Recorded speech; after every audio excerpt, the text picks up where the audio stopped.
الحمد لله الحمد لله وحده والصلاة والسلام على من لا نبي بعده ولا رسول بعده ولا معصوم بعده أما بعد فإن خير الحديث كتاب الله وخير الهدي هدي محمد صلى الله عليه وسلم وشر الأمور محدثاتها وكل محدثة بدعة وكل بدعة ضلالة وكل ضلالة في النار. أعوذ بالله من الشيطان الرجيم. بسم الله الرحمن الرحيم. يا أيها الناس ضرب مثل فاستمعوا له إن الذين تدعون من دون الله لن يخلقوا ذبابا ولو اجتمعوا له وإن يسلبهم الذباب شيئا لا يستنقذوه منه ضعف الطالب والمطلوب ما قدر الله حق قدره إن الله لقوي عزيز.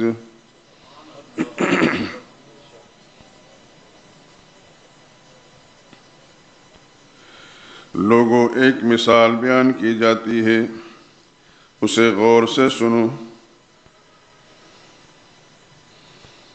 جن لوگوں کو تم اللہ کے سوا پکارتے ہو وہ ایک مکھی بھی نہیں بنا سکتے، اگرچہ اس کے لیے سارے جمع ہو جائیں، اور اگر مکھی ان سے کوئی چیز چھین کر لے جائے تو اسے چھڑا بھی نہیں سکتے. طالب اور مطلوب یعنی اللہ کے سوا کسی اور کی پوجا کرنے والا اور جس کی پوجا کی جاتی ہے دونوں گئے گزرے ہیں. ان لوگوں کو اللہ کی قدر جیسی کرنی چاہیے تھی نہیں کی. کچھ شک نہیں کہ اللہ زبردست اور غالب اور حکمت والا ہے. سبحان ربک رب العزت عما یصفون وسلام علی المرسلین والحمد للہ رب العالمین. درود پاک پڑھ لیں. اللہم صلی علی محمد وعلی آل محمد كما صليت على إبراهيم وعلى آل إبراهيم إنك حميد مجيد. اللهم بارك على محمد وعلى آل محمد كما باركت على إبراهيم وعلى آل إبراهيم إنك حميد مجيد.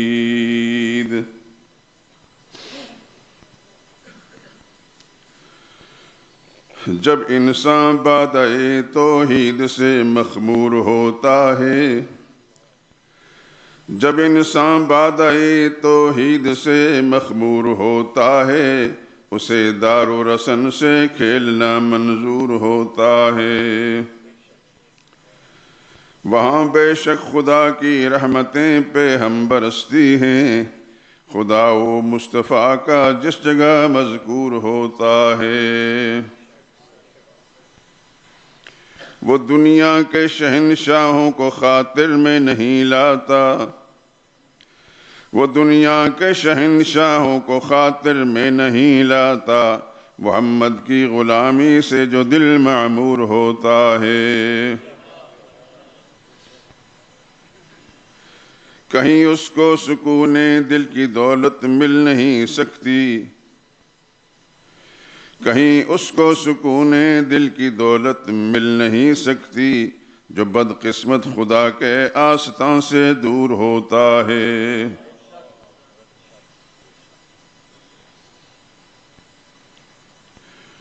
نظام کفر و باطل کو گوارا کر نہیں سکتا، نظام کفر و باطل کو گوارا کر نہیں سکتا وہ جس کے سامنے اسلام کا دستور ہوتا ہے.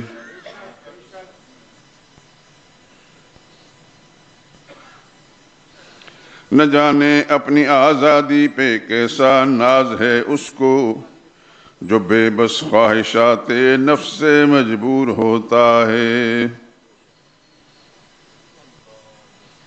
جو اوروں کے سہارے زندگی کرنے کا خوگر ہو،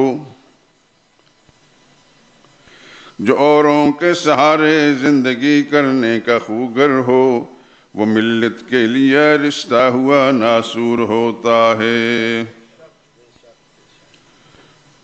ظہور اس کی مشیت کے سوا کچھ بھی نہیں ہوتا، ظہور اس کی مشیت کے سوا کچھ بھی نہیں ہوتا، وہی ہوتا ہے جو اللہ کو منظور ہوتا ہے۔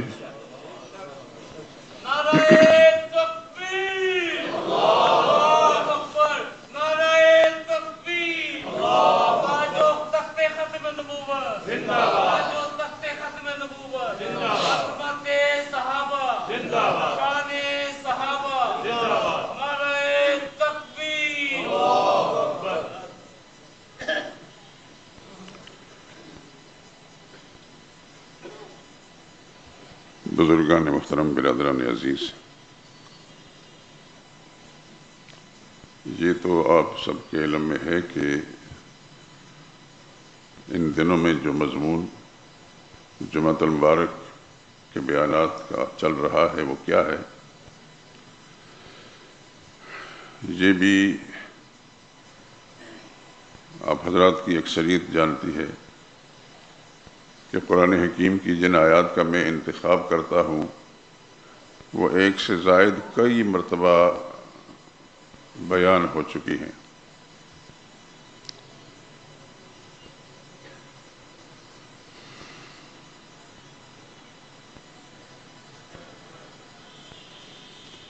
قرآن حکیم کی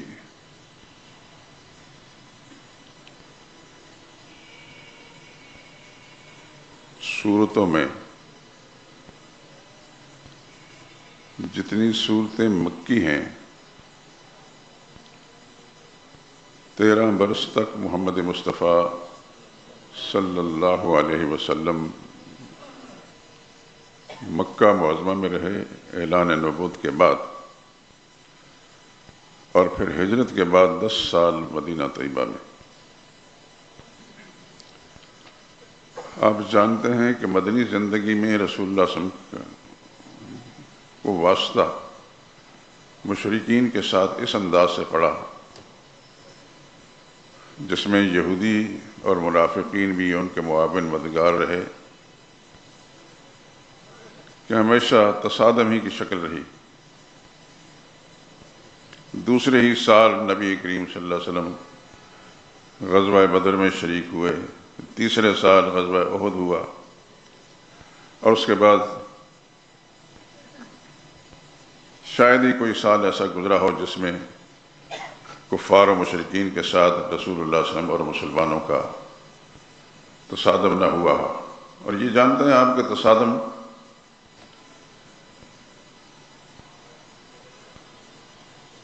حکومت حاصل کرنے کے لیے نہیں تھا،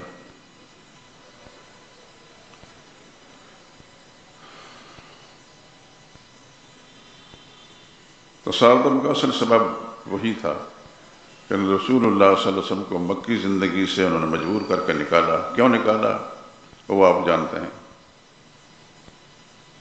لیکن مدنی زندگی کے اندر بھی حضور صلی اللہ علیہ وسلم کو سکون کے ساتھ رہنے نہ دیا۔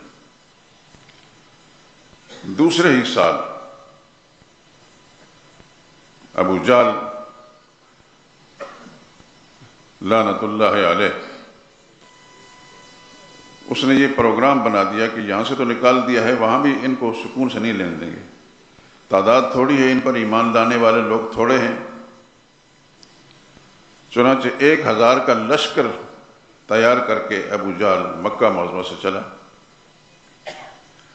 اور لشکر اس انداز سے تیار کیا کہ جو اس زمانے کے اسباب و وسائل تھے کیل کانٹے سے لیس، اس 1000 فوج کو لے کر ابو جہل وہاں سے چلا۔ بلکہ اس کے علاوہ گانے بجانے والی، خوشیاں منانے والی عورتیں بھی ساتھ لے کر کہ ہم نے محمد اور اس کے ساتھیوں کا کام تمام کرنا ہے اور پھر وہاں خوشیاں منائیں۔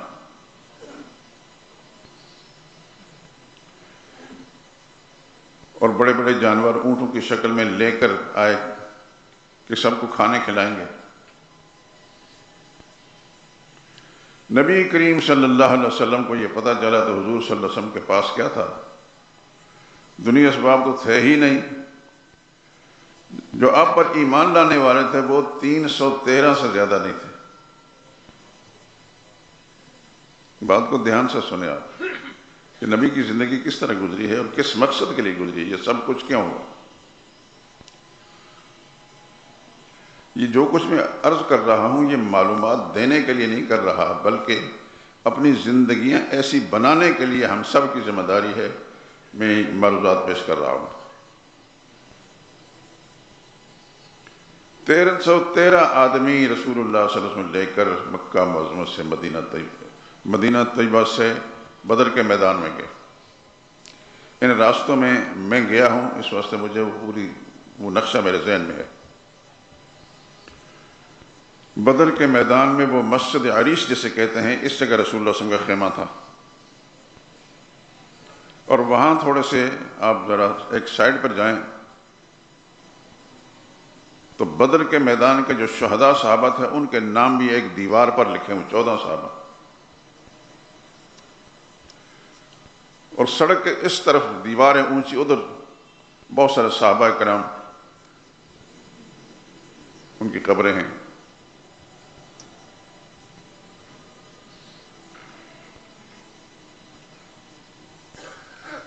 نبی کریم صلی اللہ علیہ وسلم جب بدر کے میدان میں پہنچے، یہ آج کی شکل کا بدر کا میدان نہیں تھا۔ اب تو 1500 سال گزرنے کے بعد بڑی تبدیلیاں آ گئی اس میں۔ مسجد عریش بھی بن گئی، یعنی رسول اللہ صلی اللہ علیہ وسلم کا خیمہ جہاں تھا اس جگہ مسجد بنی۔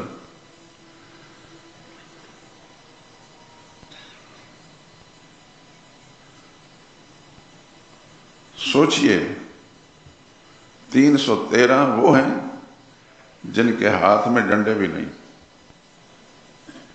صرف 6 تلواریں ہیں، 8 تلواریں، 6 زریں اور 8 تلواریں۔ یہ کل کائنات ہے صحابہ کرام کے پاس اسلحے کی۔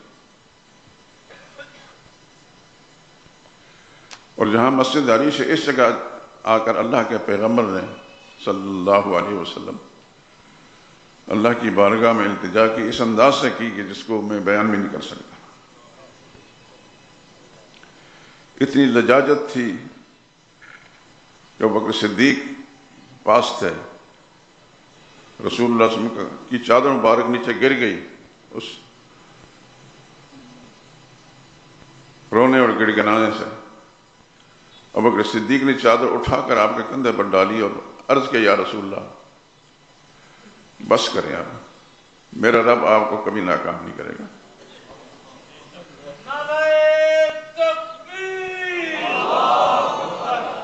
تفصیلات چھوڑتا ہوں۔ جب تصادم شروع ہوا،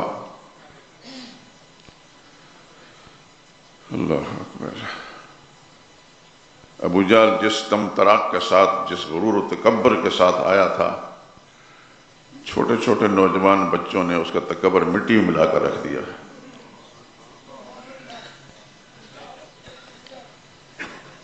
صحابہ میں سے بے سر و سامان صحابہ میں سے صرف 14 صحابہ شہید ہوئے، اور غرور و تکبر کا مجسمہ ابو جہل وہ خود بھی جہنم رسید ہوا۔ ابھی تفصیل بیان کرتا ہوں۔ اور اس کے ساتھ کفر کے جتنے بھی سرغنے تھے، 70 کے لگ بھگ صحابہ نے ان کو جہنم رسید کر دیا اور 70 کو گرفتار کر لیا۔ ان کے پاس ہر قسم کا اسلحہ تھا، اور ابو جہل یہ عزم لے کر آیا تھا کہ ہم نے محمد اور اس کے ساتھی کام تمام کر کے وہاں جشن منانا ہے۔ جشن منانے کے لیے گانے بجانے والی عورتیں بھی لے کر آئے اور کھانے پینے کے لیے سامان، اونٹ اور یہ چیزیں بھی لے کر آئے۔ 14 صحابہ شہید ہوئے، ان کا نام اب بھی وہاں بدر کے میدان میں دیوار پر لکھیں، جن کے پاس کچھ نہیں تھا سوائے اللہ کی ذات کے بھروسے کے، اور کچھ بھی نہیں تھا محمد مصطفیٰ صلی اللہ علیہ وسلم کی صداقت اور سچائی پر ایمان کے سوا اور کچھ نہیں تھا۔ حضور صلی اللہ علیہ وسلم کو پتہ چل گیا، صاحب وحی تھے صلی اللہ علیہ وسلم، کہ ابو جہل جہنم رسید کر دیا گیا ہے، اس کی آخری رمق باقی ہے۔ اللہ اکبر۔ رسول اللہ صلی اللہ علیہ وسلم نے ایک صحابی کو بھیجا۔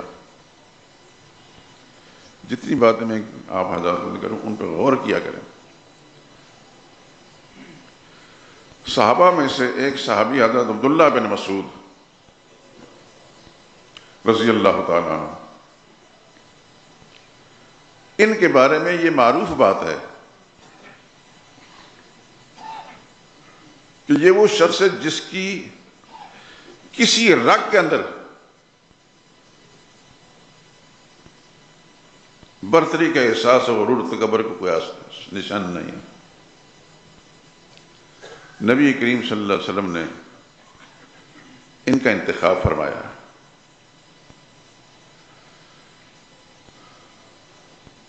اور فرمایا جاؤ، ابو جہل وہاں پڑا ہوگا، دور جگہ نہیں ہے، یہ کہ یہاں سے صادق پلازہ تک، وہاں اگر جائیں گے اللہ آپ کو لے جائے، وہ سارا منظر دیکھیں گے تو ذہن میں سب کچھ آ جائے گا۔ ابو جہل پڑا ہوگا، اس کی گردن کاٹ کر لاؤ۔ اللہ اکبر۔ ابن مسعود نے حکم کی تعمیل فرمائی رضی اللہ عنہ۔ وہاں جب گئے تو ملعون پڑا ہوا تھا، جاتے ہی اس کے سینے پر چڑھ کر بیٹھ گئے، اور یہ جو کچھ بھی کرتے تھے یہ کچھ اپنی مرضی سے نہیں، سب کچھ رسول اللہ صلی اللہ علیہ وسلم کی تعلیمات کے مطابق تھا، اور دنیا والوں کو بتانا تھا کہ اس امت کا سب سے بڑا فرعون ابو جہل تھا۔ ابھی بتاتا ہوں اگلی باتیں بھی۔ اس نے آنکھ کھول کر، جو آخری رمق باقی تھے اس زندگی کے، آنکھ کھول کر دیکھی اور کہنے لگا وہ چرواہے کے بچے، مرنے کے وقت بھی اس کا غرور تکبر نہیں ختم ہوا۔ وہ چرواہے کے بچے، اتنے بڑے سردار کا سینے پر چڑھ کر بیٹھ گیا۔ ابن مسعود نے تو کچھ نہیں فرمانا تھا، وہ بےہودگی تو اسی کی ایسا تھا۔ پھر کہنے لگا کس کو فتح ہوئی کس کو شکست؟ ابن مسعود رضی اللہ عنہ نے فرمایا اللہ نے اپنے پیغمبر کو فتح عطا فرمائی اور تجھے اور تیری پارٹی کو خدا نے ذلیل و خوار کر دی۔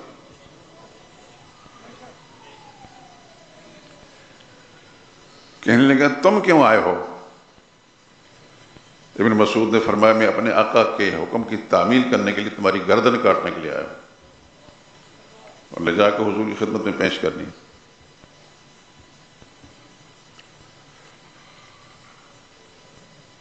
دیکھیے اس وقت بھی جو کافر ہوتا ہے شرک والا، وہ اتنا بدبخت ہوتا ہے اس کو کبھی بھی احساس نہیں ہوتا کہ میں کتنی غلطیاں کر چکا ہوں اور جو کچھ میرے ساتھ ہو رہا ہے میری اس غلطی کا نتیجہ ہے۔ کہنے لگا اچھا میری گردن کاٹنی ہے؟ جی آپ کے پاس جو تلوار ہے اس سے نہ کاٹنا، تم معمولی آدمی ہو، تمہاری تلوار بھی معمولی، میں سردار ہوں، میری تلوار بھی سرداروں والی، میری تلوار سے کاٹنا اور گردن کے قریب سے نہیں کندھے کے قریب سے کاٹنا تاکہ مقتولین کے سروں کے اندر میرا سر اونچا نظر آیا لوگ کہ یہ سردار تھا۔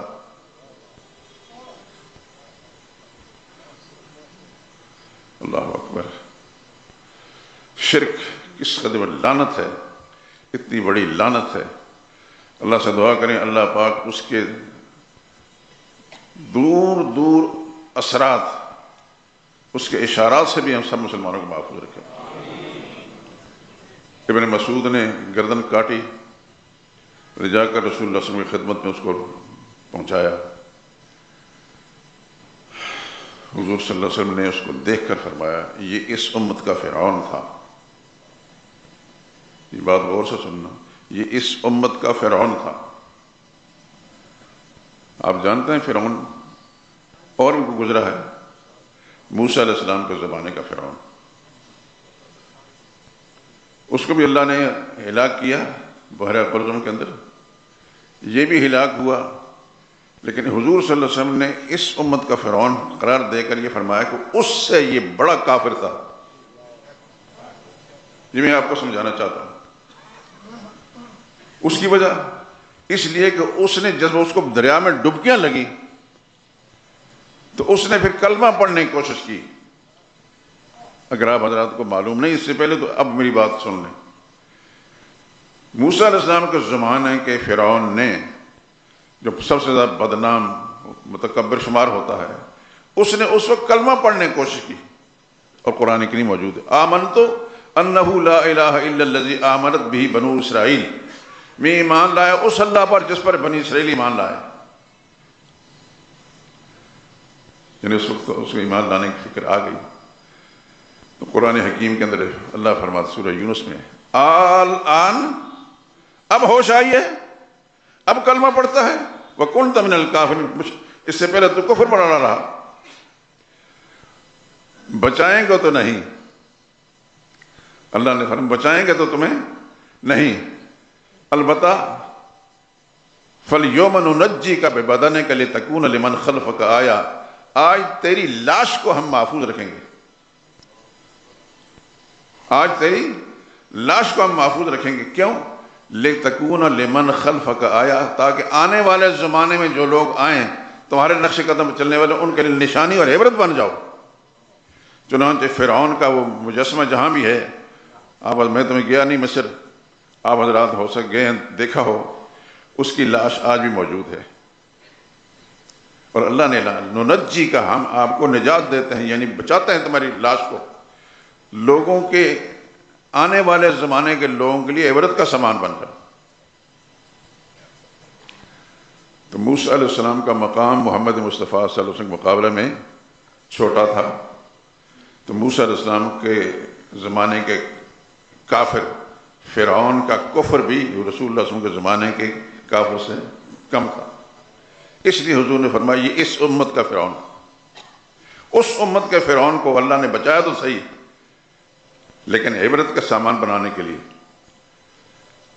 اور اس امت کا جو فرعون ہے، اس کی کوئی بھی حرکت کہیں سے بھی نقل کریں سوائے قابل نفرت ہونے کا اور کچھ بھی نہیں۔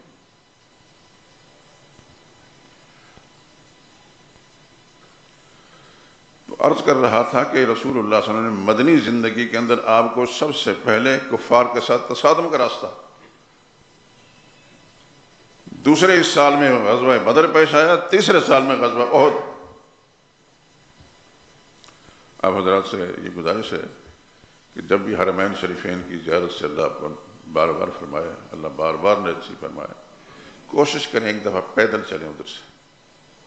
پیدل سے مراد یہ کہ جائیں گے تو آپ گاڑیوں میں، لیکن جو معروف راستہ ہے اس کو چھوڑ کر بدر کا راستہ دیکھیں تاکہ بہت کچھ آپ کا معلومات ہو جائے۔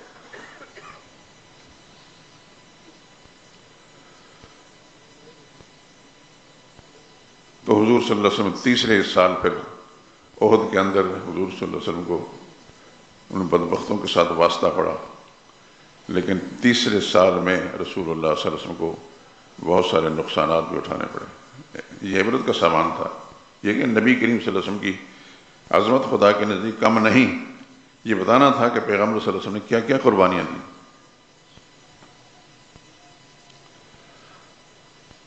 تیسرے سال میں رسول اللہ صلی اللہ علیہ وسلم کے چچا بھی سیدنا حمزہ رضی اللہ تعالیٰ سید الشہداء، میری بات پر غور فرمائیں، حضور صلی اللہ علیہ وسلم نے سید الشہداء کس کو فرمایا ہے؟ سیدنا حمزہ کو، یہ رسول اللہ صلی اللہ علیہ وسلم کے چچا تھے۔ ایک دوسری بات، حضور صلی اللہ علیہ وسلم نے ان کو اسد اللہ و اسد رسول بھی فرمایا، یہ خدا کا شہر اور خدا کے رسول کا شہر۔ حضرت حمزہ سید الشہداء بھی ہیں اور شہر خدا بھی ہیں، بات سمجھ رہے ہیں کہ آپ نے اپنے شعوری زندگی کی جب آنکھ کھولی ہے تو آپ سید الشہداء کے بارے میں کیا جانتے ہیں؟ کس کو کہا گیا؟ سیدنا حسین کو سید الشہداء کہا جاتا ہے، اور سیدنا علی رضی اللہ تعالیٰ عنہ کو شیر خدا کہا جاتا ہے۔ یہ دونوں ہی باتیں غلط ہیں۔ نبی کریم صلی اللہ علیہ وسلم کے بارے میں کچھ نہیں فرمایا۔ شیر خدا بھی سیدنا حمزہ ہیں اور سید الشہداء بھی سیدنا حمزہ ہیں۔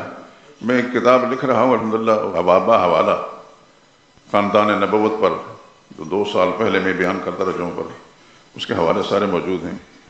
اس کے اندر آپ دیکھ لیں گے کہ حضور صلی اللہ علیہ وسلم کی زبان مبارک سے سید الشہداء بھی حضرت حمزہ کے لیے نکلا اور شیر خدا بھی سیدنا حمزہ کے لیے نکلا۔ سیدنا علی رضی اللہ عنہ بڑا مقام ہے، ان کا مقام اپنی جگہ، لیکن ان کو وہ مقام ہم نہیں دے سکتے جو رسول اللہ نے نہیں دیا۔ حضور نے سید الشہداء کیسے فرمایا؟ سیدنا حمزہ کو، اور شیر خدا بھی کیسے فرمایا؟ سیدنا حمزہ کو۔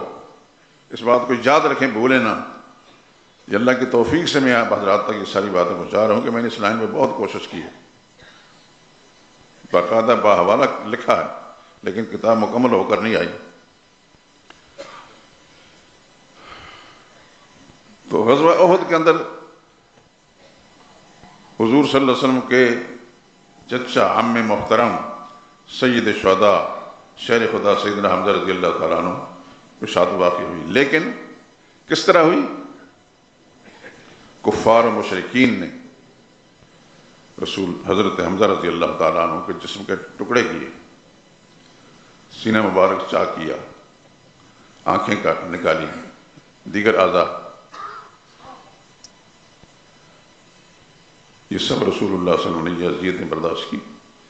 آج بھی آپ جاتے ہیں احد کے مقام پر تو ایک 4 دیواری نظر آتی ہے، 4 دیواری کے اندر بہت سارے شہداء کی قبریں ہیں، وہاں سیدنا حمزہ رضی اللہ تعالیٰ نے قبضہ بھی۔ اور ایک اور بات بھی ساتھ ہی سن لیں اور جان لیں اور اسی طرح یاد کر لیں، عام طور پر یہ ملا حضرات میری طرح کے، میں بھی کمزور آدمی ہوں، لیکن کچھ ایسے ہیں کہ جو مجھ سے بھی زیادہ ہی کمزور ہے۔ حضور صلی اللہ علیہ وسلم کے ایک پھوپھی زاد اور رسول اللہ صلی اللہ علیہ وسلم کے سالے عبداللہ بن جحش رضی اللہ تعالیٰ عنہ بھی یہاں شہید ہوئے۔ ناموں کو یاد رکھیں، سیدنا عبداللہ بن جحش رضی اللہ تعالیٰ عنہ جو رسول اللہ صلی اللہ علیہ وسلم کے پھوپھی زاد بھی تھے اور سالے بھی تھے۔ ان کی شہادت کا ایک بات میں تھوڑی سی میں آپ کو سنا دوں۔ جس وقت احد کے مقام میں یہ گئے ہیں، جذبے کو دیکھیں تو ایک دوسرے صحابی سے، مسلمان سے ملتے ہیں کہ میں ایک دعا کرتا ہوں، میری دعا پر آمین کہیں، اور آپ دعا کریں، میں اس پر آمین کہوں گا۔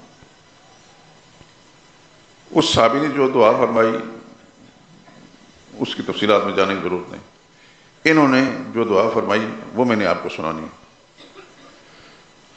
کہ یا اللہ میرا تصادم ہو مشرکین کے ساتھ، جو میرے قابو میں آئے میں اس کو قتل کروں،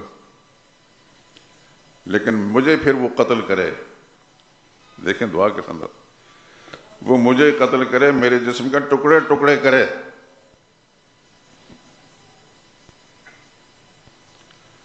اور میں کل قیامت کے دن یا اللہ تیری بارگاہ حاضر ہوں، تو مجھ سے پوچھے عبداللہ یہ شکل کیا ہے،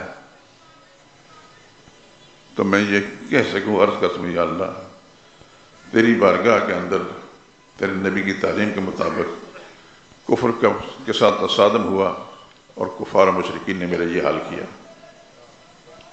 اور اندازہ کریں جذبہ کیا ہے۔ دوسرے صحابی کہتے ہیں کہ میں دعا کروں آپ آمین کہیں۔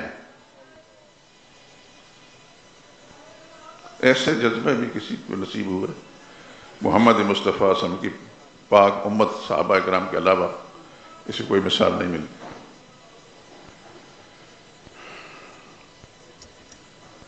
یہاں ایک چلتے ہوئے ایک بات کہوں، چبھے گی تو بہت سارے لوگوں کو، آپ حضرات کو نہیں، کیونکہ آپ حضرات کو اللہ تعالیٰ نے اپنی رحمت کے ساتھ یہاں پہنچایا ہے، اور اللہ اپنی رحمت کے ساتھ قائم دائم رکھے، آپ کو صحیح عقیدے پر، صحیح سوچ پر قائم رکھے۔ سیدنا حمزہ رضی اللہ تعالیٰ عنہ کے بارے میں یہ مشہور بات ہے کہ سیدنا حمزہ کا کلیجہ جو ہے جس خاتون نے نکال کر چبایا ہے وہ رسول اللہ صلی اللہ علیہ وسلم کی ساس تھی. رسول اللہ صلی اللہ علیہ وسلم کے چچا کا کلیجہ ایک ایسی عورت نے نکالا جو حضور صلی اللہ علیہ وسلم کی ساس تھی. اور دوسرا رشتہ وہ حضرت معاویہ رضی اللہ تعالیٰ عنہ کی والدہ تھیں. تیسرا رشتہ حضرت ابو سفیان رضی اللہ تعالیٰ عنہ کی بیوی تھیں، رسول اللہ صلی اللہ علیہ وسلم کی ساس تھی. حضرت ام حبیبہ کی والدہ تھیں اور رسول اللہ صلی اللہ علیہ وسلم کے چچا کا سینہ چاک کر کے کلیجہ نکال کر کچھ چبایا. یہ بکواس بے شمار لوگوں سے آپ نے بھی سنی ہوگی، میں بھی سنتا رہا. لعنت اللہ علی الکاذبین، آپ بھی کہیں خدا کی کروڑ ہار لعنتیں ہوں جھوٹوں پر. سیدنا معاویہ رضی اللہ تعالیٰ عنہ کے بغض کے اندر اور حضرت ابو سفیان رضی اللہ تعالیٰ عنہ کے بغض کے اندر رسول اللہ صلی اللہ علیہ وسلم کی ساس پر یہ بہتان باندھا کہ انہوں نے حضرت حمزہ کا کلیجہ نکال کر چبایا. ہو سکتا ہے کہ آپ حضرات نے بھی سنا ہو، تو میں وضاحت کر دیتا ہوں کہ یہ سراسر جھوٹ ہے. لعنت اللہ علی الکاذبین. یہاں پر میں اس بات کی وضاحت کے لیے تھوڑی سی بات کہہ دوں. بات سے بات نکلتی ہے، اللہ کی توحید کی برکات ایسی ہیں کہ یہ ساری چیزیں سامنے آ رہی ہیں اس کی برکت سے. فتح مکہ کے موقع پر بہت سے لوگ جو مسلمان ہوئے ان میں حضرت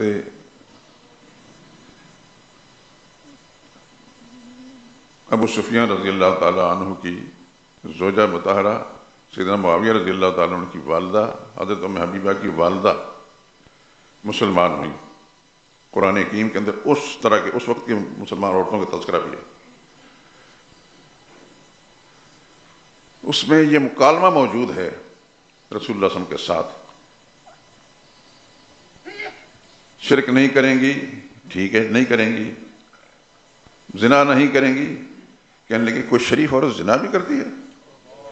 ابھی تک مشرک ہے وہ، ابھی تک وہ مشرک ہے. حضور صلی اللہ علیہ وسلم اس سے عہد لے رہے ہیں، کہنے لگے کوئی شریف عورت زنا بھی کرتی ہے. بچوں کو قتل نہیں کریں گی. یہ جواب سنیں، سبحان اللہ. یا رسول اللہ، ہم نے بچے جوان کیے اور جب تک ہم ایمان نہیں لائے تو آپ کے ساتھ تصاد میں شکل ہمارے بچے مارے گئے، آپ نے مارے. اگر حضرت حمزہ رضی اللہ تعالیٰ عنہ کو انہوں نے چبایا ہوتا کلیجہ تو حضور صلی اللہ علیہ وسلم نہ فرماتے تم کیا بول رہی ہے، تمہارے منہ سے تو ابھی تک میرے چچا حمزہ کے کلیجے کی بو آ رہی ہے. نبی کریم صلی اللہ علیہ وسلم نے ایسا کوئی نہیں فرمایا، اس لیے کہ انہوں نے یہ جرم کیا ہی نہیں تھا. میں آپ حضرات کی خدمت عرض کر رہا ہوں، خدا کی توفیق سے یہ سب کچھ کہ میں جس چیز کو اپنی جد و جہد اور کوشش کے ساتھ حق اور باطل کے معیار پر لا چکا ہوں، میرا فرض بنتا ہے کہ آپ حضرات کو اس سے آگاہ کروں. صرف بنو امیہ کے بغض کے اندر سیدنا ابو سفیان بنو امیہ میں سے تھے، حضرت ان کے صاحبزادے سیدنا معاویہ رضی اللہ تعالیٰ بنو امیہ میں سے تھے اور ابو سفیان کی بیوی تھی. ان کے بغض کے اندر یہ بہتان باندھے گئے. اور پھر جب یہ مسلمان ہوئے ہیں، ایسے مسلمان ہوئے ہیں کہ اس کی کوئی نظیر نہیں ملتی. یہاں پر چلتے ہوئے ایک بات اور کہہ دوں، آپ حضرات کے علم میں ہوگا. مکی زندگی میں رسول اللہ صلی اللہ علیہ وسلم پر جب تشدد ہوتا تھا، ابو جہل اینڈ کمپنی تشدد کرتے تھے، تو رسول اللہ صلی اللہ علیہ وسلم اس وقت جب مقابلہ نہیں کرتے، کیونکہ حضور صلی اللہ علیہ وسلم کے پاس قوت تھی نہیں، ایسے ساتھی نہیں ملے تھے کہ حضور صلی اللہ علیہ وسلم کا مقابلہ کر سکتے. اس وقت رسول اللہ صلی اللہ علیہ وسلم اپنی جان بچانے کے لیے ابو سفیان کے گھر میں پناہ لیتے تھے. میری بات کو سن رہے ہیں؟ ابو سفیان اس وقت بھی مشرک تھے جب حضور صلی اللہ علیہ وسلم کے گھر میں پناہ لیتے تھے.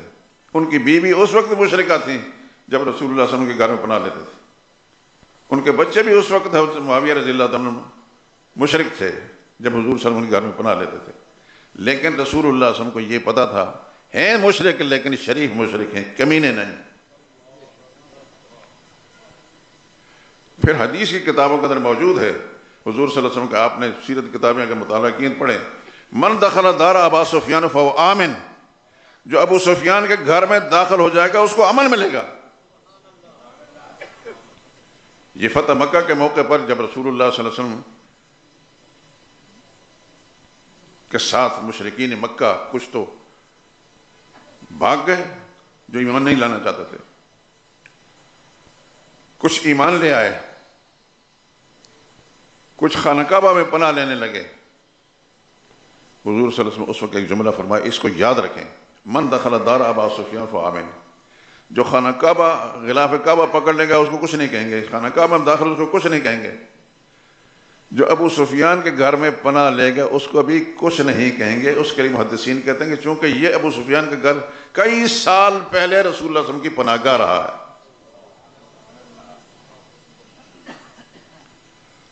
تو ابو سفیان کا جرم صرف یہ ہے کہ بنو امیہ میں سے تھے، اور حضرت معاویہ کے ساتھ جرم یہی ہے کہ وہ بھی ان کے بیٹے تھے، اور آج بھی بہت سارے بکواس کرتے ہیں۔ رافضی کی بات نہیں کر رہا، وہ تو خیر حضور صلی اللہ علیہ وسلم کی شان کی توہین کرتے ہیں، میں تو نام نہاد سنیوں کی بات کر رہا ہوں۔ سنی، سن شدہ، سن من۔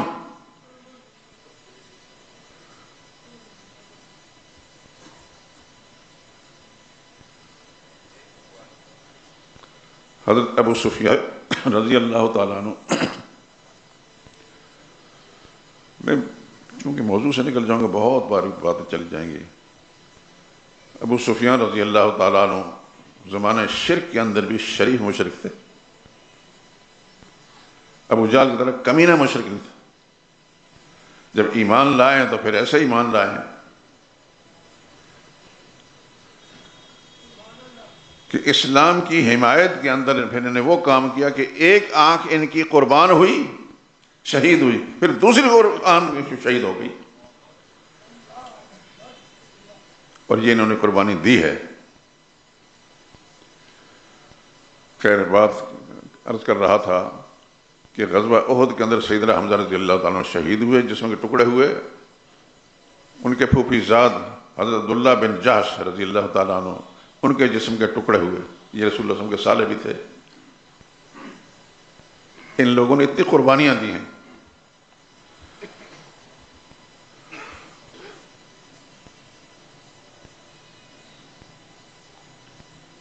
تو حضور صلی اللہ علیہ وسلم مدنی زندگی کے اندر دوسرے ہی سال ابو جہل سے واسطہ پڑا، مکہ سے آنے والے مشرک۔ تیسرے سال پھر یہ بھی مکہ سے آنے والے مشرک تھے، ان کے ساتھ واسطہ پڑا۔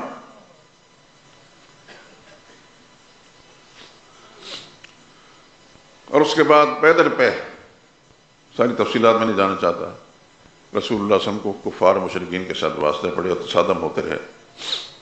مکی زندگی میں رسول اللہ صلی اللہ علیہ وسلم 13 سالہ گزاری ہے۔ 13 سال کے اندر حضور صلی اللہ علیہ وسلم نے اللہ کی توحید کا مسئلہ ہی بیان کیا۔ اصل میں یہ ساری یہ نسبت یہ بیان کر رہا تھا، مکی زندگی میں توحید کا ہی مسئلہ ہوا ہے، مدنی زندگی میں جہاد۔ اور یہ قرآن کریم کی آیت جو میں نے پڑھی ہے، اللہ کریم نے مجھے آپ کو دنیا بھر کے انسانوں کو مخاطب، یا ایھا الناس، اور دنیا بھر کے لوگوں، ضرب مثل، ایک مثال بیان کی جاتی تمہارے سمجھانے کے لیے، فاستمعوا لہ، کان لگا کر سننا، کان لگا کر سننا۔ وہ کیا ہے؟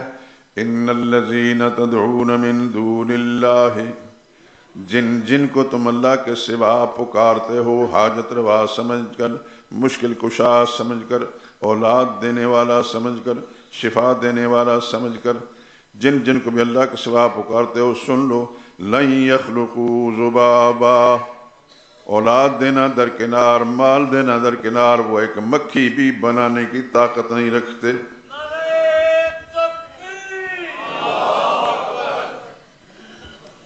یہ اللہ اعلان کر رہے ہیں، قاضی یونس کا بیان نہیں، یہ اللہ کا فرمان ہے۔ ان الذین تدعون من دون اللہ، پھر غور سے سنو، جن جن کو تم اللہ کے سوا پکارتے ہو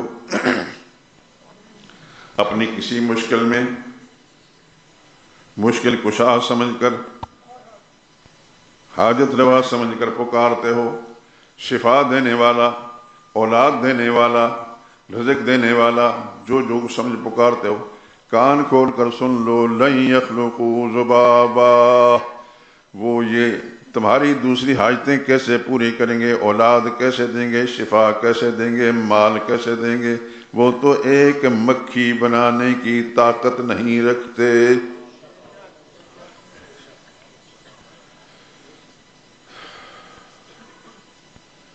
یہ کوئی ناول نہیں سنا رہا میرے دوستو، اللہ کا کلام ہے، اعلان پروردگار عالم، اور ساری دنیا کو اللہ نے سب سے بڑی، یا ایھا الناس، اور دنیا بھر کے انسانوں کان کھول کر سن لو، فاستمعوا، استماع کہتے ہیں توجہ کے ساتھ غور سے سننا، فاستمعوا لہ، میری اس بات کو غور سے سنو، جن جن کو تم اللہ کے سوا پکارتے ہو ایک مکھی بھی نہیں بنا سکتے۔ پھر اگر فرمایا وَلَوْ اجْتَمَعُوا لَہ، ایک نہیں سارے مل کر بھی، اگلے پچھلے سارے مل کر بھی ایک مکھی نہیں بنا سکتے۔ اس سے زیادہ بھی واضح کوئی اعلان ہو سکتا ہے شرک کے خلاف، توحید کے اس بات کے اندر؟ اور آج کا مسلمان اگر اللہ کی کتاب کو سن کر بھی نہیں سمجھتا، دیکھیے ہم کسی بزرگ کے منکر نہیں، سب دوست توجہ کے ساتھ، میں کسی بزرگ کا منکر نہیں، بزرگوں کی توہین کرنے والا نہیں، بزرگوں کی توہین کرنے والے پر لعنت بھیجتا ہوں، اللہ والوں کی جوتیوں کی خاک میں میرے لیے سرمہ بصیرت ہے، وہ کل کا ہو یا آج کا ہو، لیکن اللہ کے کلام میں جو کچھ سچائی ہے وہ سچائی ہے۔ سارے نبی مل کر، سارے ولی مل کر، سارے شہید مل کر، سارے فرشتے مل کر بھی لن یخلقوا ذبابا، ایک مکھی نہیں بنا سکتے۔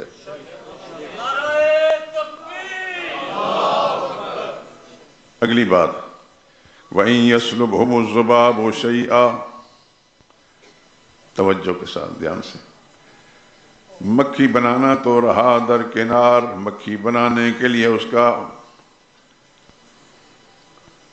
مجسمہ بنانا پڑے گا، مٹیریل لانا پڑے گا، اس میں آنکھیں بنانی پڑیں گی، پر بنانے پڑیں گے، سر بنانا پڑے گا، اس کے پیر بنانے پڑیں گے، وہ تو بڑا مشکل کام ہے۔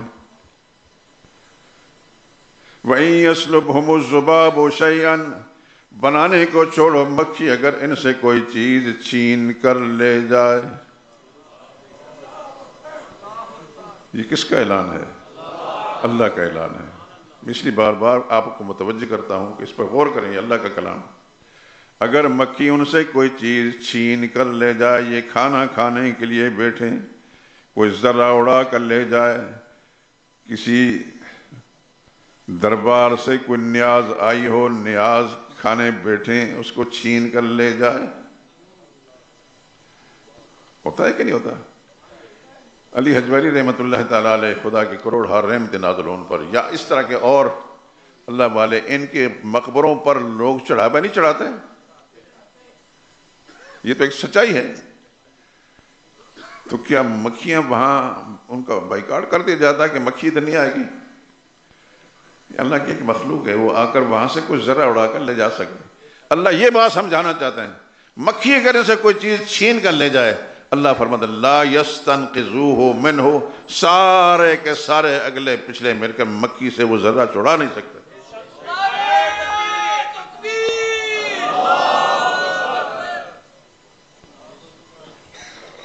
اللہ اکبر، اللہ تیرے سمجھانے پر قربان جائیں۔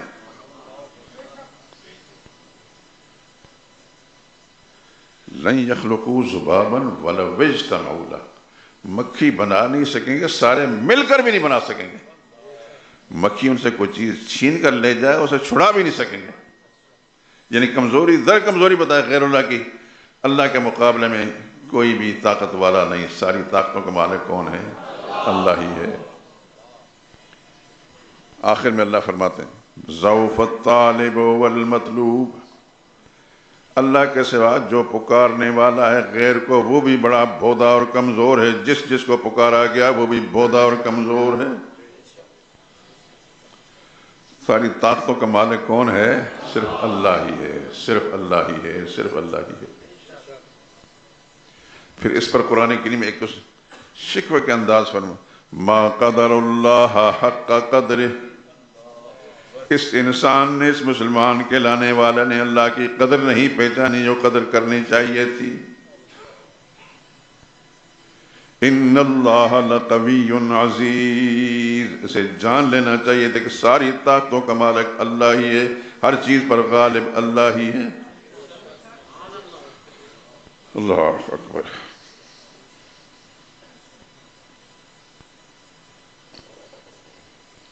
قرآن کریم کے اندر اسلوب بدل بدل کر اس مسئلے کو سمجھایا گیا ہے۔ اللہ ہمیں سمجھنے کی توفیق دے۔ کہیں فرمایا ما یملکون من قطمیر، کھجور کی، آج کل آپ کھاتے ہیں کھجور کی گھٹلی، ایک تو کھجور ہوتی ہے نا وہ کھا لیتے ہیں، گھٹلی کھاتے نہیں آپ، گھٹلی کے اوپر ایک باریک سی جھلی ہوتی جالی سی، اس سے عربی زبان میں قطمیر کہتے ہیں۔ والذین تدعون من دونہ ما یملکون من قطمیر، اللہ کے سوا جن کو تم اپنا مشکل کشا سمجھ کر حاجت روا سمجھ پکارتا ہے، وہ تو ایک کھجور کی گٹلی کے اوپر جو باریک جھلی ہے اس کا اختیار بھی نہیں رکھتے۔ اس سے بڑھ کے سمجھانے کا انداز ہو سکتا ہے؟ یہ اللہ کا کلام ہے میرے دوستو، یہ اللہ کا کلام ہے۔ آج کل آپ تلاوت کرتے ہیں، جزاکم اللہ خیرہ، جزاکم اللہ خیرہ، اگر ناراض نہ ہو تو ہاتھ کھڑا کر دیں، جزاکم اللہ۔ اللہ تعالیٰ آپ کو قائم دائم رکھے، اپنی کتاب کے ساتھ سچی وابستگی نصیب فرمائے، آپ کی اولادوں کو، آپ کے نسلوں کو خدا ہدایت پر رکھے اور کتاب و سنت کے ساتھ وابستہ رکھے۔ غور کیا کریں، تلاوت کرتے وقت غور کیا کریں۔ یہ میں قرآن کی آیتیں آپ کے سامنے پیش کر رہا ہوں، یہ آپ ضرور تلاوت کریں گے۔ تو اسی طریقے سے جب قرآن کریم تلاوت کریں تو ترجمہ قرآن کریم رکھ کر، بہت سارے بزرگوں نے ترجمے لکھے ہیں، شاہ ولی اللہ رحمہ اللہ نے لکھا ہے لیکن فارسی میں، شاہ عبدالعزیز محدث دہلوی نے لکھا ہے کہ تفسیر لکھی ہے فارسی میں، شاہ عبدالعزیز سے چھوٹے بھائی شاہ رفیع الدین انہوں نے ترجمہ لکھا ہے اردو میں، لیکن وہ لفظی ترجمہ ہے، تحت اللفظ۔ سمجھ گیا تحت اللفظ کا کیا مطلب ہے؟ میں بتاتا ہوں۔ ذالک الکتاب، یہ کتاب ہے، لا ریبہ، نہیں شک، فیہ، بیچ اس کے، یعنی ہر لفظ کا ترجمہ اس کے نیچے کیا۔ ذالک الکتاب، یہ کتاب ہے، لا ریبہ، نہیں شک، فیہ، بیچ اس کے۔ یہ ترجمہ لکھا ہے حضرت شاہ رفیع الدین رحمۃ اللہ تعالیٰ نے، ان سے چھوٹے بھائی حضرت شاہ عبدالقادر رحمۃ اللہ تعالیٰ نے، انہوں نے ترجمہ لکھا ہے وہ با محاورہ۔ خدا ان سب پر اپنی رحمتوں کی بارش کرے، لیکن اردو ترجمہ میں شاہ عبدالقادر کے ترجمے جیسا کوئی ترجمہ بھی نہیں۔ دلی آپ گئے ہیں یا نہیں گئے؟ میں گیا ہوں، 8 دن رہا ہوں دلی کی مسجد میں، نماز میں نے پڑھی ہے۔ وہیں قریب کا ایک محلہ ہے، اس محلے کے اندر شاہ عبدالقادر رحمۃ اللہ تعالیٰ نے ایک مسجد چھوٹی تھی، اس میں اعتکاف کی نیت کر کے ترجمہ لکھنے بیٹھ گئے۔ انہوں نے جو ترجمہ لکھا ہے، کوئی شک اور شبہ کی بات نہیں میرے دوستو، ایسا لاجواب ترجمہ ہے کہ میں کچھ کہہ نہیں سکتا۔ اللہ پاک نے اس طرح ان کو قبولیت عطا فرمائی تھی۔